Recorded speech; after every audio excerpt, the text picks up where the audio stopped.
Bydd am ein darlleniad o lyfr Eseia penod 38, gan dechrau yn y 9fed adnod. Eseia 38 adnod 9.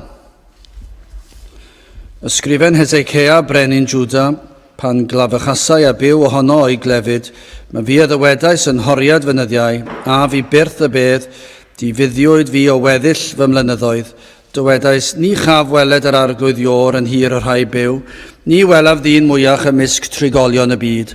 Fy nhrigfa a aeth ac a symudwyd oddi wrthif fel llues bugail, torais ymaith fy hoedl megis gwehydd a nycdod tir ymaith o ddydd hyd nos y gwneud ben amdanaf.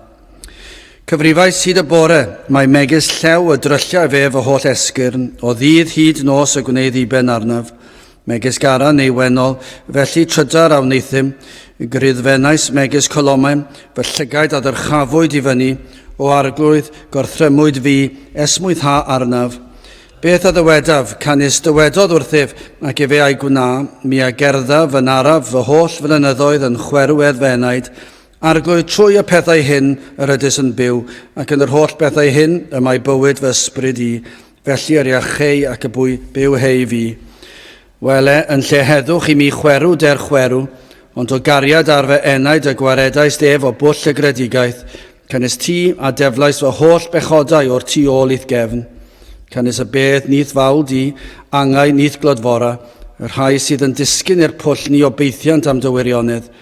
Y byw, efe a fawl di fel yr wyf fi heddiw, y tad ysbysau i'r plant dywirionedd, yr arglwydd sydd ddim cadw, am hynny y canwn fy nghaniadau holl ddyddiau ein heinios yn hir arglwydd. Canis Eseia ddywedasau, cymerasan swp o ffigys a rhwymant yn blaster ar y cornwyd ac efe a fydd byw. O dywedasau Hesecia, pa arwydd fydd y cafyned i fyny i di yr arglwydd. A bydd y bendith Duw ar ei air sanctaidd ef. Gyda'ch ni nawr droi at ein harglwydd mewn gweddi. Diolch yn ei ti o Dduw, unwaith eto ein bod yn gallu dod ger dyfron ac yn dod trwy enw a trwy heiddiannau y dyfab a'n gwaredwr yr arglwydd Iesu Grist. Ac felly ni yn dod unwaith eto, yn dod yn canu dy glodydd ac yn diolch i ti am ffordd iach awdwriaeth, yn diolch i ti am bendithion yr efengil, yn diolch nad ydym yn heiddi yr un o'th bendithion eto i gyd o Dduw, yr wyt ti yn dy drigaredd wedi darparu y fath ffordd o iachawdwriaeth ar ein cyfer, ac yr wyt ti wedi gweithio ar ein heneidiau fel bod ein llygaid deillion yn gallu gweld, fel bod ein clistiau byddar yn gallu clywed rhyfeddodau a seiniau yr efengil. Ac felly o Dduw, i ni yn diolch i ti fod modd i bechadur fwynhau y bendithion hyn. Ond i ni mor ymwybodol, mae rhaid iddo fod yn waith o ddifri, rhaid iddo fod yn waith o law di, eith ysbryd fod ar waith, ac i ni'n gwybod o Dduw nad oes gan y byd yr un eiliad o ddiddordeb yn dy bethau di, nad oes ganddynt unrhyw ddirnadaeth, unrhyw ddealltwriaeth o'r efengil, ac nad oes unrhyw beth sydd yn ei denu at y pethau hyn y mae na elyniaeth yn ei calonau, ac yma na atgasedd, ac yma na troi cefn. Ond o Dduw, i ni'n gwybod mae rhyfeddod yr efengil yw bod ysbryd di yn gallu gweithio gwirthiau ac yn gallu dod ar meirw yn fyw, peri i'r dall i weld ac i'r byddar i glywed.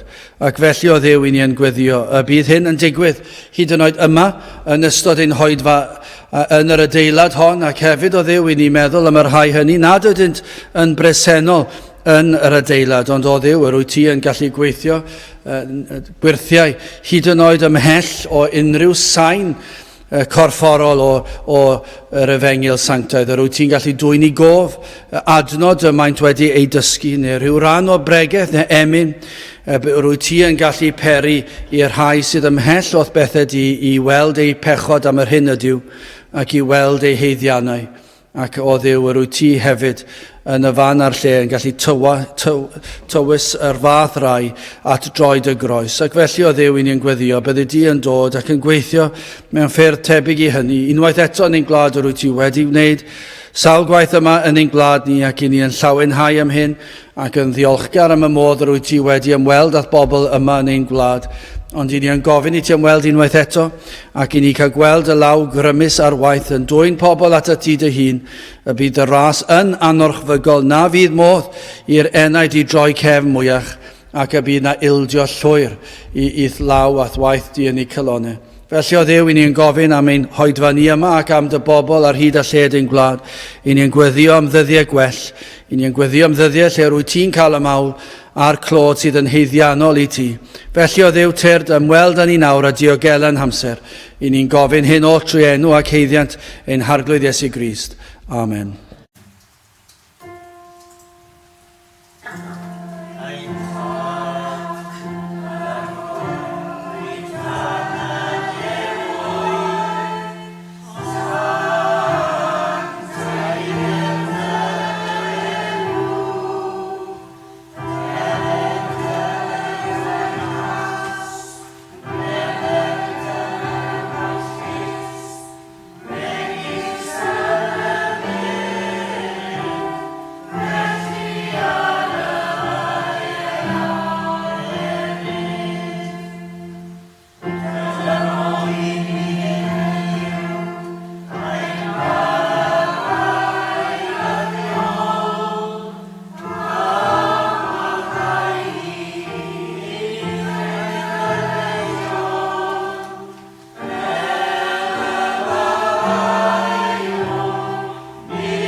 Dewch ni ganu am rhif 431, 431 o arglwydd cliw fy llef rwy'n addef wrth dy draed i'n fynych wrthod Iesu ci dyrmygu gwerth ei waed. 431 gewn ni sefyll i'w chanu.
Bydd aw'n testyn Osea pennod 38 ac adnod 17.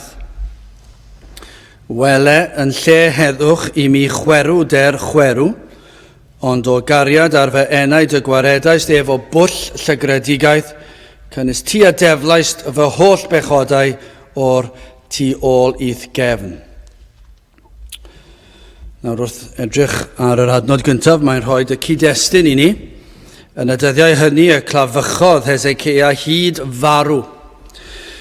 Ac Eseia, proffwyd mab Amos, a ddaeth ato ef ac y ddywedodd wrtho, fel hyn y dywed yr arglwydd, trefnad ydi canis marw fyddi, ac ni byddi byw. Felly mae'n eitha peth yn diwe I cael y fath neges ac I ddod wyneb yn wyneb. Dyna yw beth yw gwynebu bywyd, sef gwybod ein bod yn gorfod gwynebu marwolaeth. Ni'n aml yn cyfeirio at yr pennill yna am y Beibl, dengys hwn y ffordd I farw, dengys hwn y ffordd I fyw. Ac felly dyma yw gwir wers bwysica bywyd, sef nid yn unig gwybod sut I fyw, ond tra'n bod ni'n byw, ein bod ni'n gwybod sut I farw.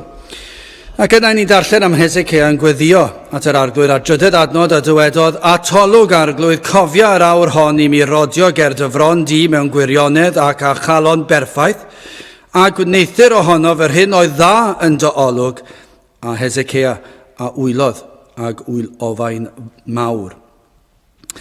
Felly mae'n pledio gyda Duw, ac yna ni'n darllen cafodd yr ateb yw weddiau trwy wefusau Eseia, bod Duw wedi ei glywed ac ei fod wedi gweld ei ddagrau, wedi clywed yr wylofain, ac mae Duw yn mynd I ymateb ac ateb trwy ychwanegu 15 mlynedd i'w fywyd.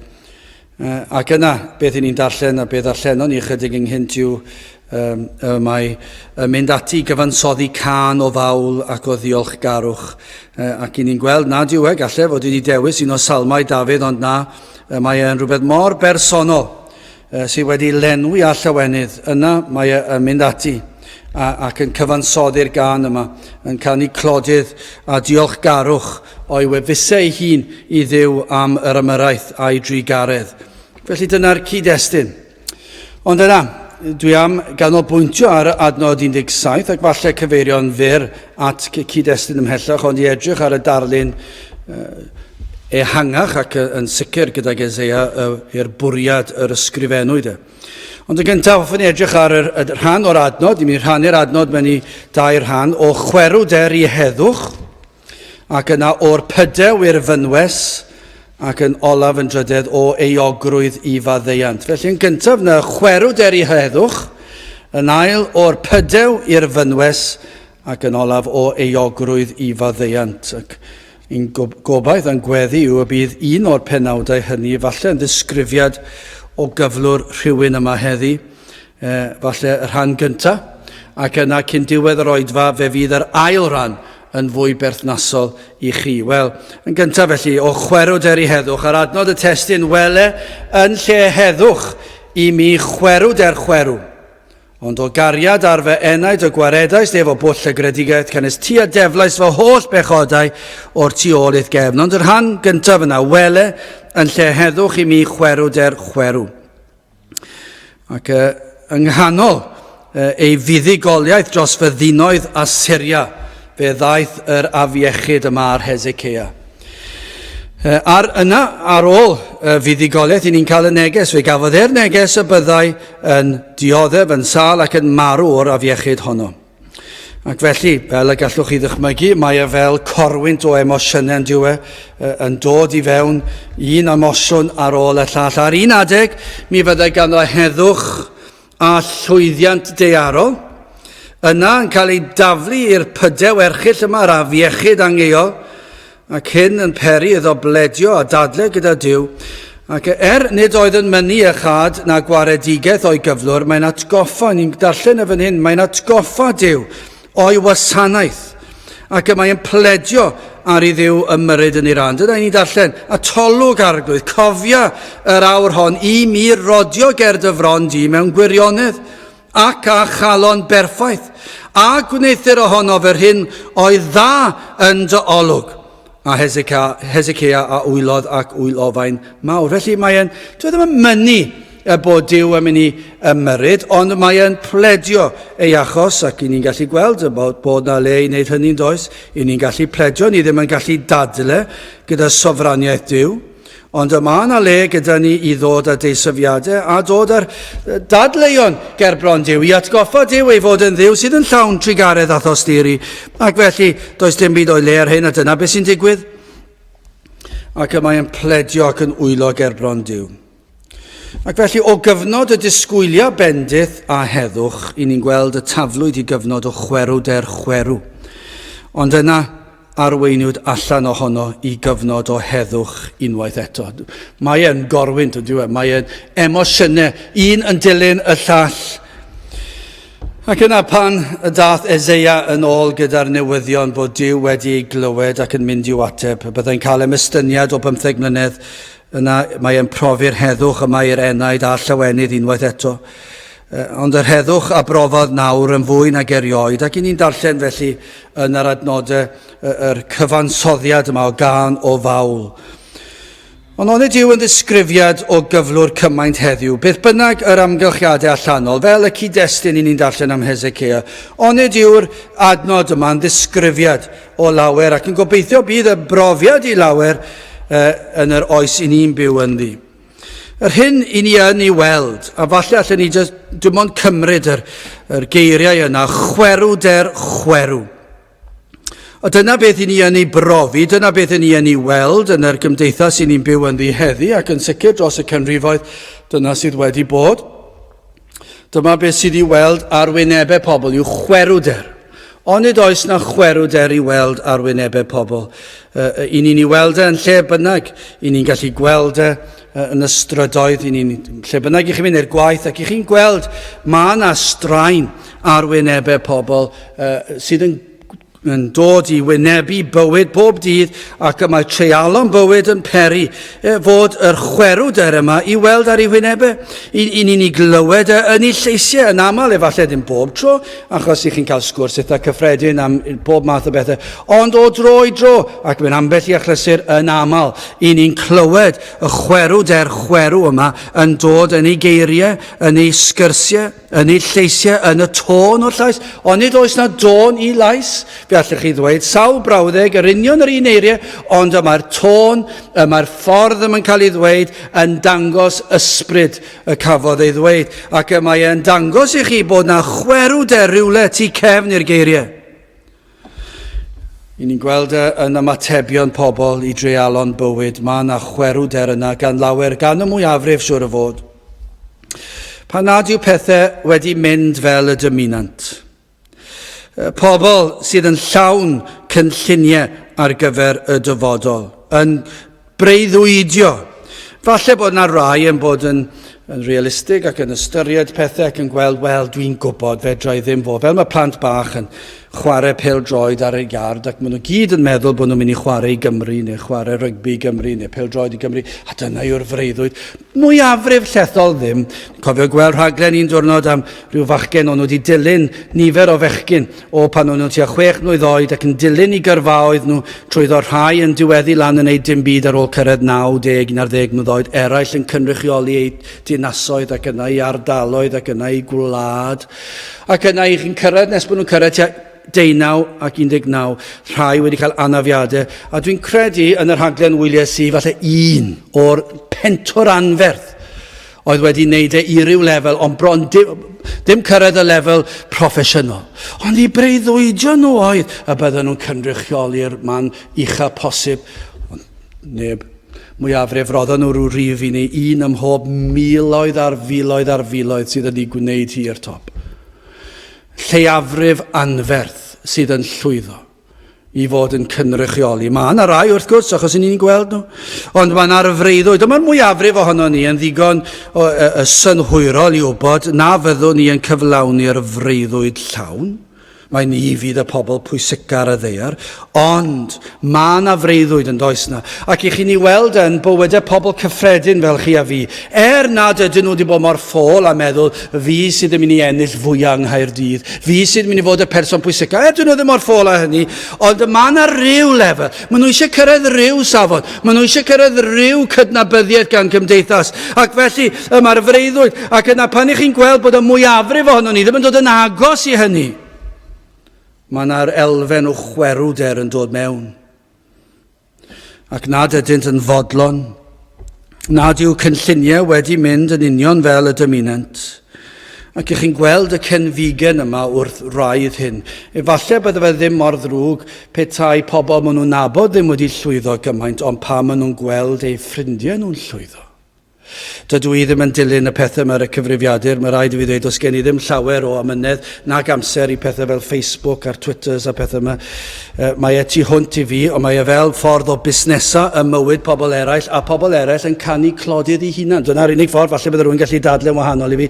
Ond mae fel petai chi'n dweud wrth y holl fyd, edrychwch arno fi, edrychwch ar be dwi'n neud. Dwi'n mynd fan hyn fori, dwi wedi wneud hwn, edrychwch ar fy llwyddiannau, edrychwch ar fy mhlant, edrychwch pa mor dda maen nhw wedi wneud. Maen nhw wedi llwyddo wneud hyn, ac I ni'n rhoi'r holl bethau ni eisiau pawb I weld. Ond mae yna broblem arall da hwnna, mae'r pobl sydd yn busnesan trwy'r amser ac yn darllen mewn i'r holl bethau, mae ac yn treulio oriau yn darllen lan bywyd y pobl eraill. Beth sydd yn digwydd? Mae e'n creu rhyw elfen o genfigen. Maen nhw'n gweld, roedd hwnna yn yr ysgol da fi, a mae'n byw fyna. Mae'n byw mewn tŷ fel yna, mae ganddo fe gar fel yna, mae ganddo fe 2 gar, mae ganddo fe 3 gar, a mae blantau, mae ganddo nhw gar posh yn 18 mlwydd oed, ac mae'r cenfigen yma'n dod I fewn. Ac maen nhw wedi cael y swydd yma, sut maen nhw wedi cael y swydd yma? Nes I wella nhw yn yr ysgol, ond maen nhw wedi cael y swydd dda yma, ac I chi'n gweld, mae rhywbeth am natur cymdeithas heddi gyda'r holl pethau cyfryngol yma, yn peri ein bod ni'n cael yr elfen yma o chwerwder yn cynyddu, achos beth I ni'n neud, I ni'n ffeindio mas lot yn haws heddi, am be mae pobl eraill yn ei wneud, ac I ni'n clywed pobl nawr, I ni'n gweld, maen nhw wedi cael plant. Ac I ni'n genus, ni'n gweld mae plant nhw wedi wneud yn well yn plant ni. Ac felly ni'n teimlo tipyn bach bod ni wedi cael ein trwyn wedi cael ei gwthio allan o siap rhywfaint. Ac felly, os ydyn ni yn y math yna beth sydd yn digwydd, ni'n teipio cwbl o bethau lan ac yn dweud y pethau gorau ni'n gallu dweud, mae mhlentyn ni wedi wneud hwn. Mae yna rhyw falchder anhygol, sdim os amdana fi yw neu fy mhlant, neu fy swydd, neu fy amgylchiadau, a be mae hwn yn peri? Dwi'n credu yn sicr I ni weld roedd erioed wedi bod, mae wedi bod yn ran sylfaenol o gymdeithas, chwerw, pan nad ydyn ni'n cael beth I ni moyn, bod ni ddim yn cydnabod y peth, ond yn y bôn, yn y gwraidd, yn y galon, mae yna chwerwder yna, ac mae yna anfodlonrwydd yna, ac mae yna genfigen yna. Dyna sydd oedd rhaid, bob un pechod yw'r hunan. Wastad y mae hunan yn flaenllaw ym mhob un pechod. Ni'n gweld profiad o genfigen wrth weld pleser pobl eraill. Ond ni'n weld mhob rhan o gymdeithas, dim os pa rhan o gymdeithas yw e. Os rhywun arall gallu dod mas yn well na fi, yna mae yna genfigen yna, ac mae hwnna'n peri'r chwerwder yma. Ond nid yw yn edrych yn amhosibl I ni fod yn gallu ystyried y posibilrwydd o weld un person chwerw, heb sôn am genedl, yn dod o gyflwr o chwerw I gyflwr o heddwch. Mae'n rhywbeth sydd yn anodd I ni ddychmygu. Pan I ni'n gweld, ac wrth gwrs, mae yna raddau o chwerw, yn does na. Fe fydd yna rai sydd yn chwerw ond sydd yn ei guddio fe. Ac yn dda iawn yn ei guddio fe hefyd. Ond maen nhw dal yn chwerw. Ond mae yna eraill methu cuddio fe, a mae'n afiach I weld y rai sy'n methu cuddio fe. O leia mae rai sy'n rhagrithiol ac yn ei guddio fe, ni ddim yn ei weld yn ein gwynebau ni. Ond pan I chi'n gweld y chwerwder yma, y genfigen yma, a'r hunain yma, y mywyd pobl, mae'n afiach o beth. Ond I ddychmygu rhaina yn dod o gyflwr o genfigen a chwerwder tuag at bywyd, dydy bywyd ddim wedi fy'n rhin i'n iawn. Dydw I ddim wedi cael yr hyn o'n i'n ei heiddi. I feddwl am reina'n dod I gyflwr o heddwch, mae'n anodd ond yw I ni ddychmygu. I ni methu dychmygu reina yn dod I gyflwr o heddwch. Bod ni'n credu yn y sofraniaeth Duw ac yn ei bwere, I ni'n ffeindio fe'n anodd. Ond heb sôn am genedl o bobl chwerw. Ond y mae heddwch yn rhywbeth sydd mor werthfawr. Gellir dadle, beth sydd yn well na heddwch. Allwch chi ddychmygu unrhyw beth yn y byd yma sydd yn fwy pwysig, sydd yn fwy gwerthfawr na heddwch. Doeddwn ni ddim yn sylweddoli ta'r emyn olaf yw rho i'm yr hedd. Wel, dyna union, rho i'm yr hedd, dyna chi'r heddwch. Oes na rhywbeth fwy pwysig, fwy gwerthfawr? Beth yw iechyd corfforol o gymharu â heddwch? Odi iechyd, beth ydych chi'n cael dewis, fel yn yr achos yma, 15 mlynedd ychwanegol neu heddwch? Pa un fydd ore? Mi fydda'r byd yn dewis 15 mlynedd ychwanegol. Ond dychmygwch chi 15 mlynedd ychwanegol o chwerwder a diflastod bob dydd ac ddim yn fodlon gyda bywyd ac yn genfigenus o bobl eraill a byth yn cael y bodlonrwydd hynny mewn bywyd. 15 mlynedd o ddiflastod i gymharu â heddwch yn yr enaid. Does dim byd fwy gwerthfawr. Y mae heddwch yn well na iechyd hyd yn oed. Byddai'r byd yn syfrdanu ac yn dweud, na beth, iechyd yw popeth. Na, nid iechyd yw popeth, heddwch yw popeth. Heddwch yw sydd yn rhoi pwrpas i fywyd ac yn rhoi hapusrwydd i fywyd. Os oes ganddoch chi heddwch, dyna sydd bwysicach. Heddwch cydwybod ac hefyd heddwch gyda Duw, y ddau fath o heddwch. Mae'r ddau fath o heddwch ynghlwm a'i gilydd. Dydych chi ddim yn gallu gwahanu yr heddwch yma. Pan mae'r Cristion yn sôn am heddwch, ni'n sôn am ddau beth. Ni'n sôn am heddwch gyda Duw yn ein perthynas â Duw, ac yna heddwch cydwybod. Ond mae'r ddau yn yr un peth. Pan mae heddwch gyda Duw, mae ganddoch chi heddwch cydwybod. Ac felly mae ganddoch chi heddwch trwy bywyd. Dydych chi ddim yn gallu gwahanu nhw? Pa mae'r enaid yn gwybod bod ganddo heddwch a Duw, dyna chi wahaniaeth. Pa mae'n gwybod nad yw ei bechodau bellach o dan condemniad Duw, dyna ryddhad, dyna heddwch. Pa mae'n gwybod, dwi wedi bod at y groes, dwi wedi derbyn maddeuon pechodau, ac mae'r heddwch yn llenwi enaid, pan yn gweld bod yr Iesu wedi delio â'r broblem o'i bechod. Yr hyn sydd wedi peri'r elyniaeth rhwng ni a Duw yn y lle cyntaf. A bod yr Iesu wedi cymeryd ein cosb ar y groes yn ein lle ni. Ac nad ydym ni bellach yn elynion mwyach gyda Duw. Ond nawr, oherwydd yr hyn mae Crist wedi wneud ar y groes ac yn ystod ei fywyd, nawr i ni'n rhan o'i teyrnas Duw. Ac i ni yn bobl iddo. Fe ddaw hyn a heddwch i'r enaid. Ac o ganlyniad i'r heddwch i'r enaid, fe ddaw heddwch cydwybod. O fel un llwythog yn cario pwysau trwm ar ei gefn. Dychmygwch rhywun yn cario pwysau ar ei gefn, y bag yna. Chi'n gweld plant ysgol yn ddyddiol yn mynd i'r ysgol gyda'r bag ar ei ysgwyddau nhw ac yn pwyso ar y ddwy ysgwydd ambell. Maen nhw'n rhoi ar un ysgwydd sydd ddim yn llesol iawn achos mae'n pwyso ar un ochr. Felly chi'n cael eich hybu rhoi ar y ddwy ochr. O, mae'n tynnu'r ysgwyddau lawr. Mae'r llyfrau trwm yna a chi ddim yn siŵr pa lyfrau i roi mewn. Be chi'n rhoi'r holl lyfrau mewn ac yna mae'r kit ymarfer corff, eich chi'n rhoi mewn ac yna os ych chi'n cerdded gatre hanner awr o wac. O, mae'r llwyth yn flinderog, ond yw, mae'n drwm. Ac yna, pan ych chi'n tynnu fe i ffwrdd ar ddiwedd y dydd, mae'r baich yn mynd, mae'n weladwy, mae'n deimladwy. Ych chi'n teimlo'r baich yn syrthio. Dyna rhywbeth tebyg yw dod yn Gristion.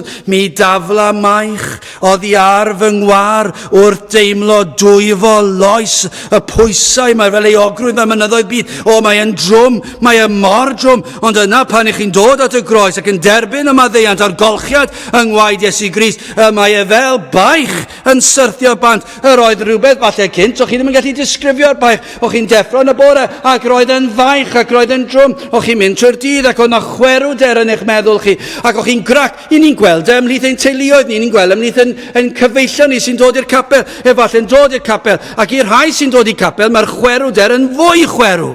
Ond ydyw e, chi'n gweld chwerwder yn y byd, ond ymhlith yr rhai sydd wedi magu ar eilwyd Cristnogol, mae'r chwerwder yn chwerw llwyr. Mae e'n ddwys, mae un o'r chwerwder fwyaf dwys allwch chi ddychmygu.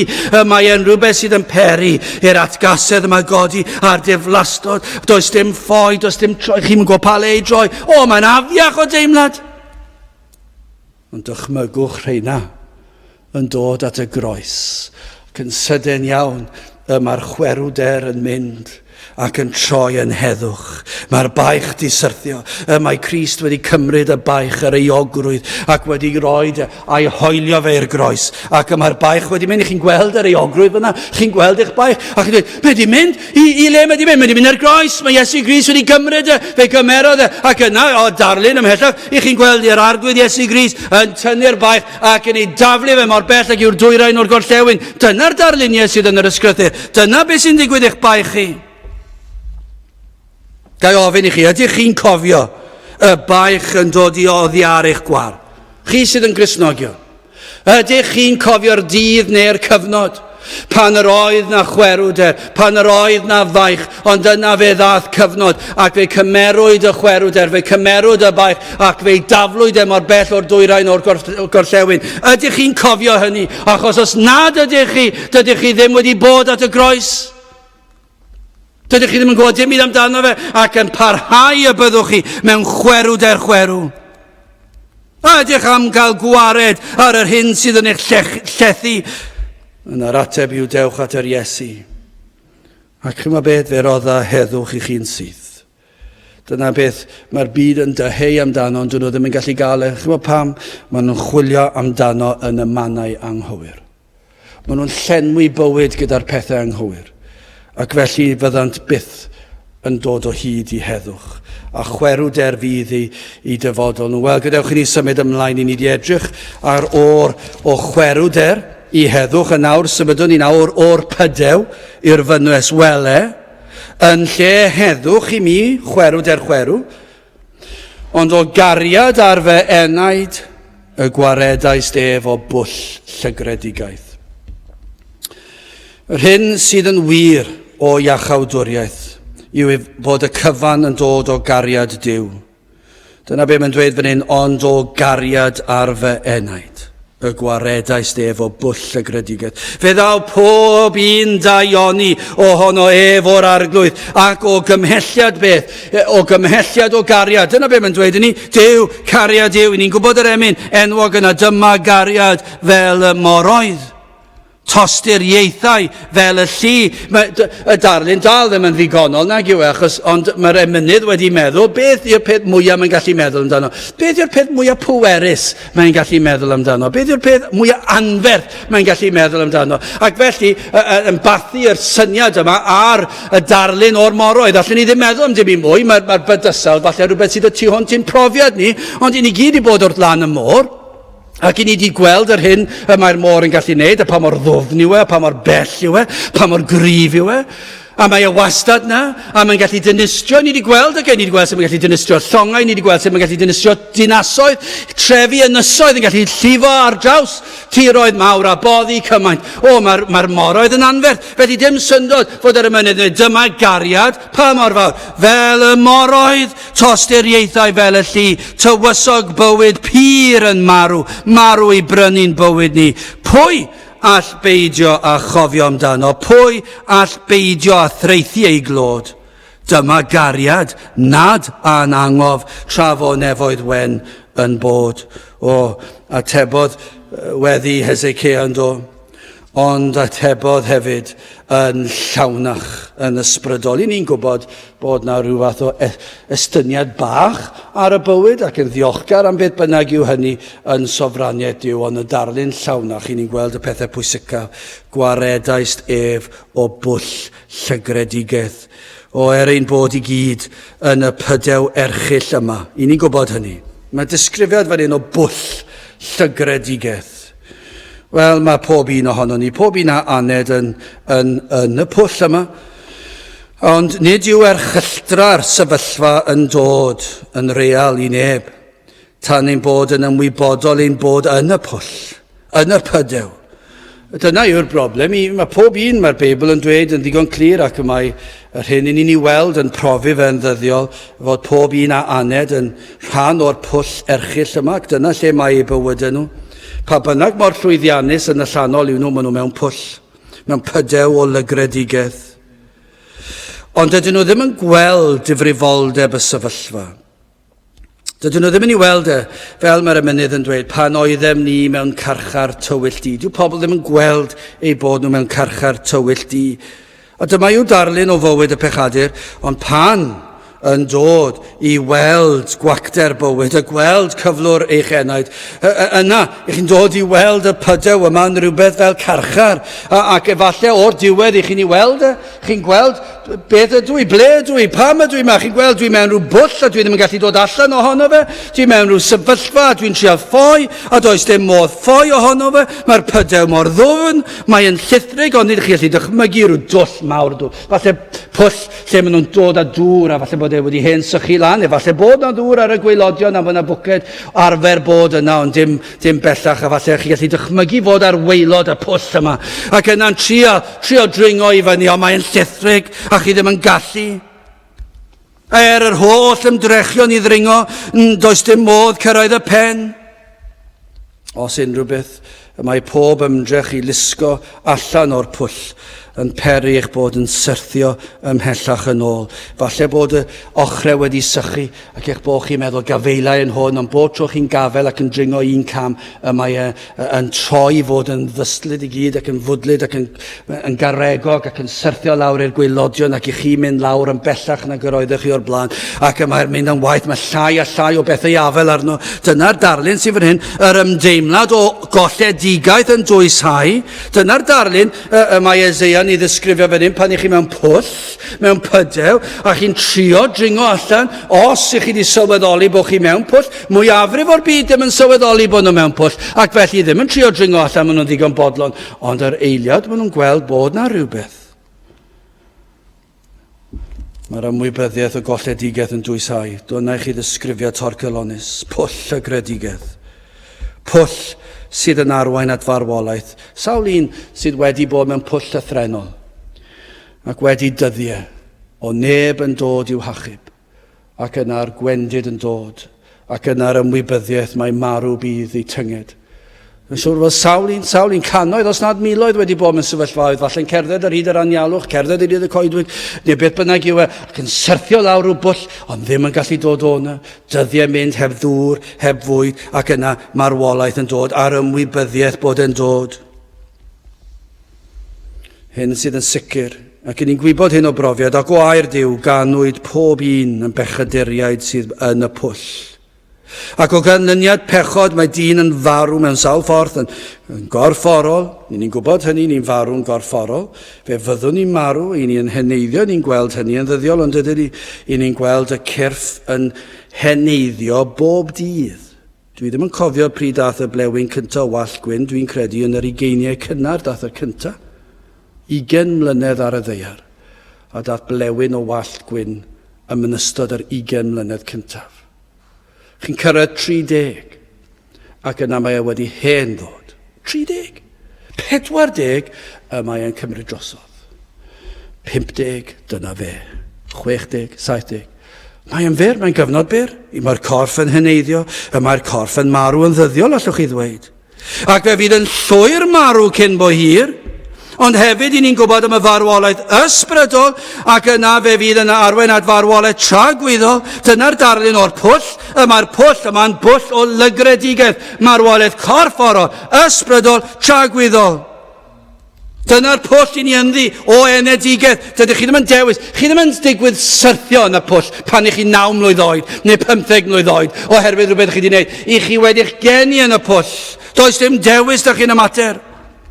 Ond, os trwy ras Duw bod eich llygaid wedi ei hagor ac rydych chi yn ymwybodol o'r pwll, a dyna pam mae'r profiad o ddod yn Gristion wastad yn un poenus ar y cychwyn, achos yr eiliad cyntaf mae'r ysbryd glân yn agor llygaid y deillion iddynt weld ei hangen. Beth yw'r peth cyntaf chi'n gweld?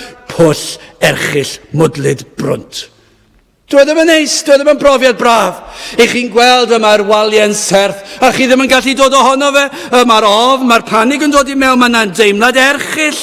A dyna yw'r man cyntaf yn wastadol i bob un cyn dod yn Gristnogion, yw gweld y pwll sydd o'i hamgylch. Ac yna fe ddawr ymdeimlad o golledigaeth, yr unigrwydd, y syched, y newyn, Ac yna felly, ar ôl gweld bod chi mewn pwll, dyna pryd mae'r ymdrechion i ddod ohono yn cynyddu falle cyn. O'ch chi'n gweld pobl yn y byd, oedden nhw ddim yn trio wneud unrhyw beth i wella sefyllfa ysbrydol. Oedden nhw ddim yn gweld bod problem. Ond yna chi'n gweld rhywun sydd mae llygad wedi hagor. Maen nhw'n gweld i pechod, maen nhw wedi gweld y pwll, maen nhw wedi gweld yr archyltra. A be maen nhw'n gwneud? Maen nhw'n trio gwella, mae'r panig yn dod i mewn. Maen nhw'n trio newid eu ffordd o fyw.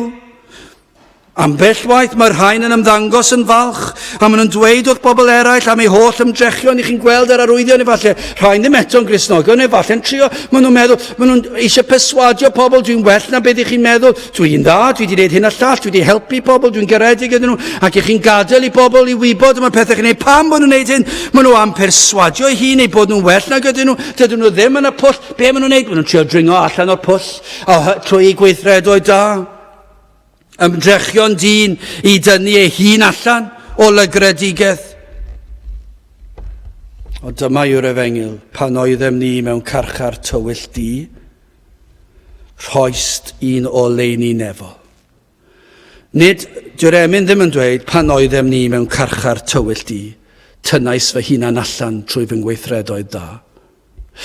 Dwi ddim yn dweud pan oeddem ni mewn carchar tywyll di, fe nes i wella fy hunan trwy fynd i'r capel a darllen yr Beibl sawl gwaith a helpu'r tlaw. Dwi'n dweud hynny. Beth yw e? Pan oeddem ni mewn carchar tywyll di, rhoes ti o leini nefol. Halleluia, amen. Daeth y goleini o ble? O'r nefoedd, o'r nef. Ac mae hyn trwy Iesu Grist, fe ddath ef i'n gwaredu ni. Ond o gariad ar fy enaid y gwaredais ef o bwll y gredigedd. Dyna be mae Eseia'n dweud. O gariad ar fy enaid i, y gwaredais ti ef allan o bwll y gredigedd. Pwy sydd yn gwneud y gwaredu? Yr arglwydd. O'i gariad, o'i ras, o'i drigaredd, y gwaredodd yr enaid o'r pwll erchyll yma. Lle chi ddychmygu y darlun o blentyn? Darlun erchyll a siwr o fod wedi digwydd cannoedd o weithiau. Yn syrthio lawr i bwll mwdlyd gwlyb. Falle di mynd allan i'r ceia i chwarae. Ac efallai neb gyda fe, falle jyst wedi mynd i arbrofi a mynd i weld y coed ac yn y blaen, ac yna mynd lawr y pwll. Ac mae'r plentyn yn galw allan ac yn crio. Ond dyna hyfryd os ydy'r rhiant wedi clywed y gri. Bydde fe'n hyfryd, mi'n siŵr bod yna gannoedd wedi bod yn sefyllfa, doedd neb yn agos ac yna tristwch a tragedy yw cynlyniad y stori. Ond, dychmygwch, sawl gwaith, siwr o fod cannoedd, os nad miloedd o weithiau, roedd y fam wedi clywed y gri.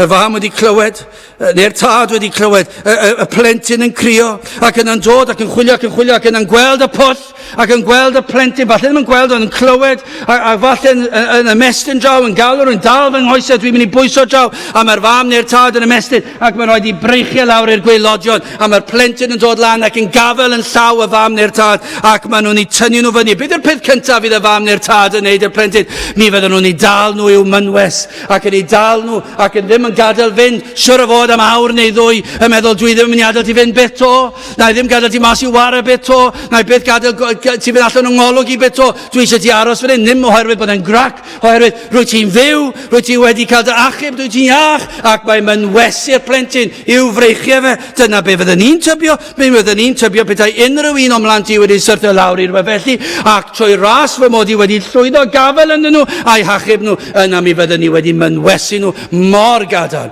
Nawr dyna i chi'r darlun sydd fan hyn. Pa mae'r enaid sydd yn llwythog ac yn flinderog wedi bod mewn chwerw der chwerw ac wedi dod i weld y pwll erchyll yma ac yna'n dod at yr Iesu. Mae'n gweld yr Iesu yn ymestyn i freichio lawr i'r pwll ac mae'n clywed, mae'n galw, mae wedi galw sawl gwaith, o Dduw, byd drigarog im, ac yna trwy ryfedd ras y mae Duw yn dod ac mae'n ymestyn i fraich lawr i'r pwll ac mae'r pechadur yn gafael yng Nghrist ac mae Crist yn ei dynnu fel lan ac yn ei fynwesu. Dyna yw'r eiliad pan mae'r enaid yn gweld yr hyn mae Iesu Grist wedi wneud. Mae'n gweld fod Crist wedi talu yn llwyr y pris am ei ryddhad o'r pydew. Mae'r gwaed a lifodd ar y groes wedi delio â'r broblem. Ac felly mae ein tynnu allan o'r pydew erchyll. Mae'r ymunydd arall Pantycelyn yn dweud fe signa fenaid unau'n lan i'w fynwes yn y man. Dyna y disgrifiad fan hyn, yr un math o beth. Mae e'n un signo ni lan ac yw fynwes yn y man. Mae e'n cael gafel arno ni. Mae e'n dal ni'n dyn.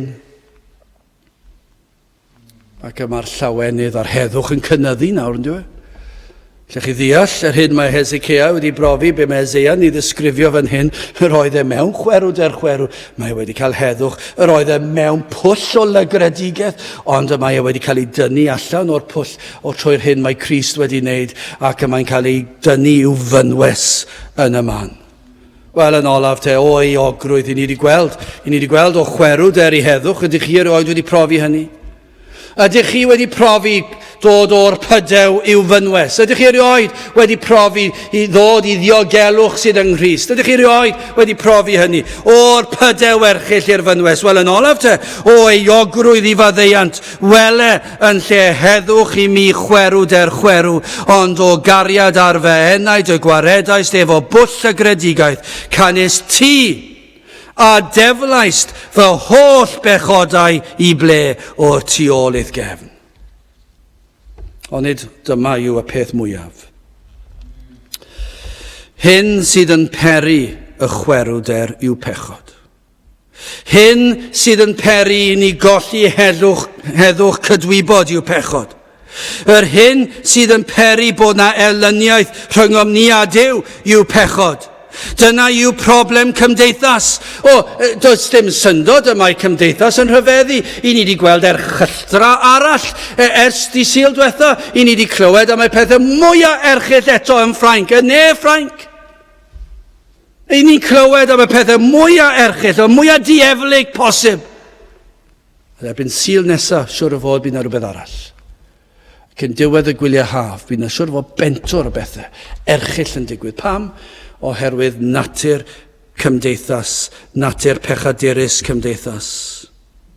Pa bynnag lefel, pa bynnag ran o gymdeithas, pa bynnag cefndir, cenhedlaeth, unrhyw oes a fi. Pechod, hyn sydd wedi achosi'r fath dristwch, i ni'n gweld pob un problem cymdeithas. Pechod yw'r broblem. A'r hyn a ddarllenwn ni yma, i fod Iesu Grist wedi delio a'n pechod. Fe ddaeth i'n hachub o'n pechod. Fe ddaeth i'n rhyddhau o afael pechod, o ganlyniad pechod. Trwy fywyd perffaith Iesu Grist, trwy farwolaeth a thrwy atgyfodiad, dyna beth nath Crist fe ddeliodd ar gelyn erchyll yma sef pechod. Fe gymerodd gosb am ein pechod ar y groes. Y gosb o farwolaeth tragwyddol. Cymerodd hyn oll ar y groes. Ar y foment honno, lle bu farw ar y groes trosom ni. Nid dim ond marwolaeth corfforol oedd e, ond dyma oedd y man lle rhoddodd Duw y Tad, y gosb ar ei fab. Ac fe cymerodd ddigofaint y Tad arno ef ei hun. Ac felly, pan mae'r pechadur yn dod yn llwythog ac yn flinderog ac yn dyheu cael gwared ar y faich drom o bechod ac ei ogrwydd pechod sydd fel mynyddoedd byd, beth sy'n digwydd, mae Iesu Grist yn ei cymryd ac yn ei tynnu oddi arnom. Mae yna sawl darlun yn yr ysgrythyr am yr hyn a wna gyda'n pechod, sydd yn ei cymryd arno ei hun, fel petai oedd wedi ei cyflawni. Dyna'r darlun, mae'n pechod yn cael ei roed arno fel petai oedd y pechadur, ond nid fe yw'r pechadur, ni yw'r pechaduriaid, ond mae'n cael ei roed arno fel petai wedi pechu, ac yna mae'n cymryd y gosb fel petai yw'r pechadur, ac nid ni, ond nid yna yw'r sefyllfa. Dyw ddim yn pechadur, mae e'n berffaith, ond mae e'n cymryd y gosb yn ein lle ni.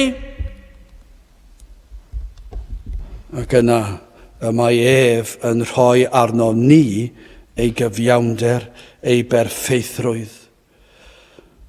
Darlun arall yw fod yn ei hoelio i'w groes. Salm 85:2.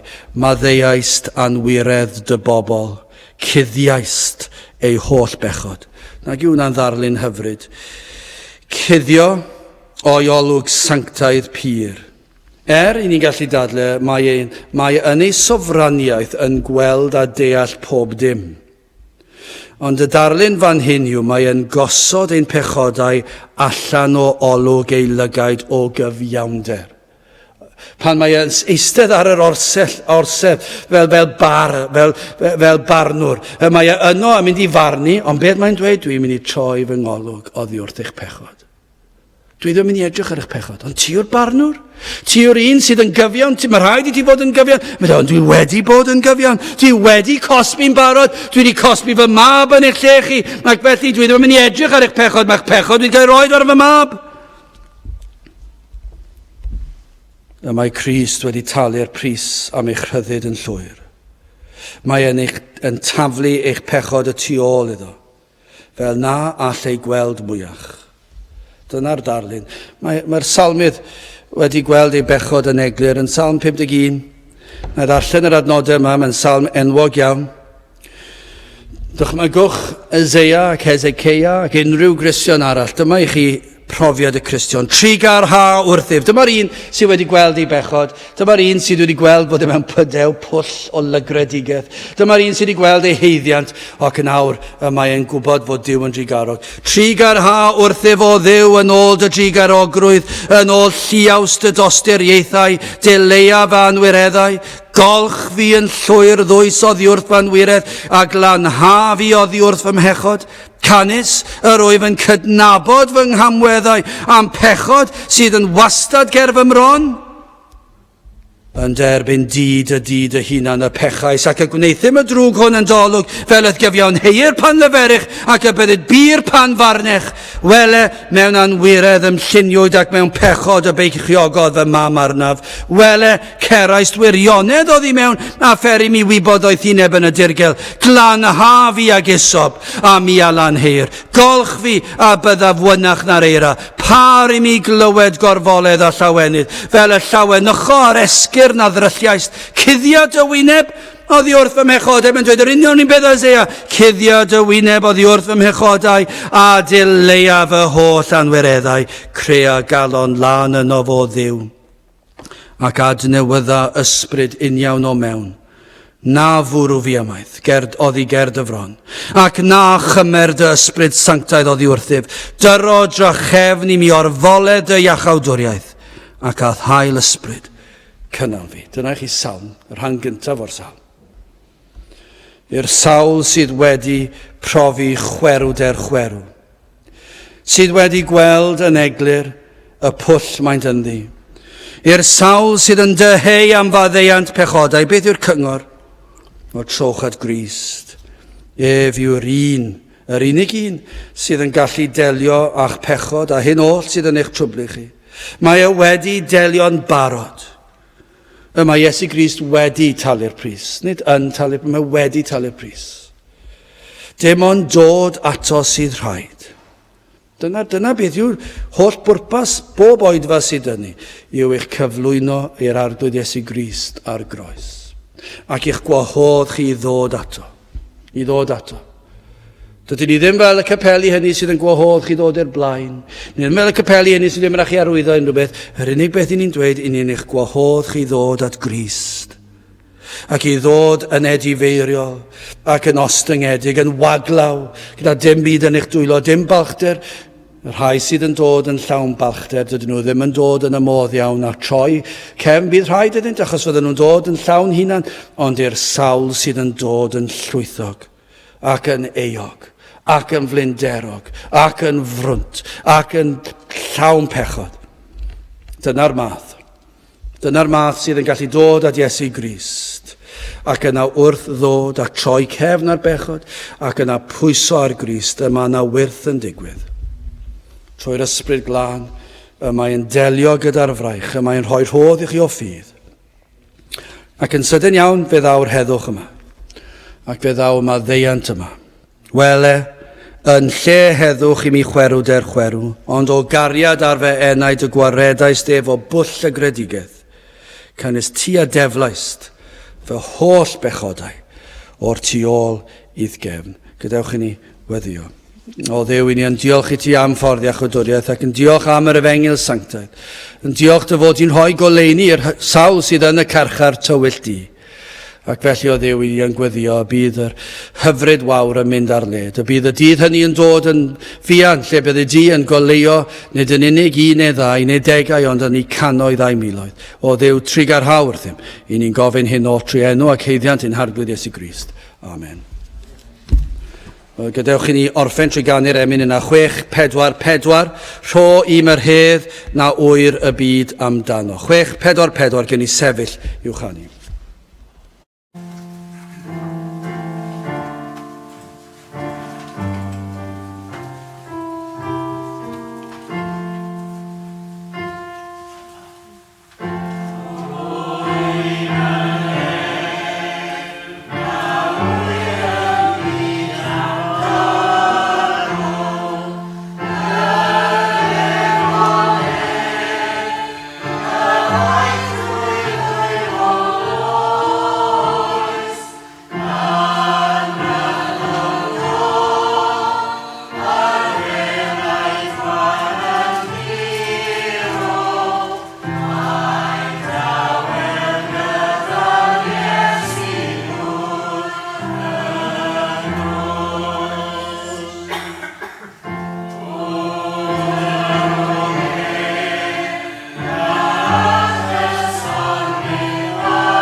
A nawr bydd ydi ras ein harglwydd Iesu Grist, a chariad Duw, a chymdeithas yr ysbryd glân, fod gyda chwi oll hyd byth. Amen.